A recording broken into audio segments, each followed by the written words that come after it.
ভারতের মহারাষ্ট্রে মহানবী হযরত মুহাম্মদ সাল্লাল্লাহু আলাইহি ওয়াসাল্লামকে নিয়ে কটূক্তির প্রতিবাদে সারা দেশে বিক্ষোভ মিছিল করেছে বিভিন্ন শিক্ষা প্রতিষ্ঠানের শিক্ষার্থী সহ সাধারণ মানুষ।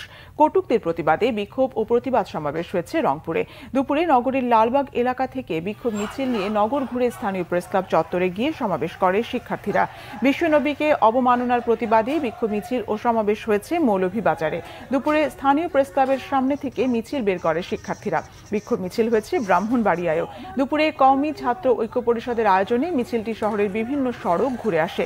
এছাড়া মহানবীকে নিয়ে কটূক্তির প্রতিবাদে ফরিদপুরে বিক্ষোভ করেছে শিক্ষার্থীরা। দুপুরে সরকারি রাজেন্দ্র কলেজের শিক্ষার্থীদের উদ্যোগে এতে অংশ নেয় শত শত শিক্ষার্থী। বগুড়া সরকারি পলিটেকনিক ইনস্টিটিউটের সাধারণ ছাত্ররা প্রতিবাদ সমাবেশ করে। শহরের সাতমাথায় বৈষম্য বিরোধী ছাত্র আন্দোলনের মুক্ত মঞ্চে প্রতিবাদ সমাবেশে মুসলিম বিদ্বেষী কর্মকাণ্ড বন্ধের দাবি জানানো হয়।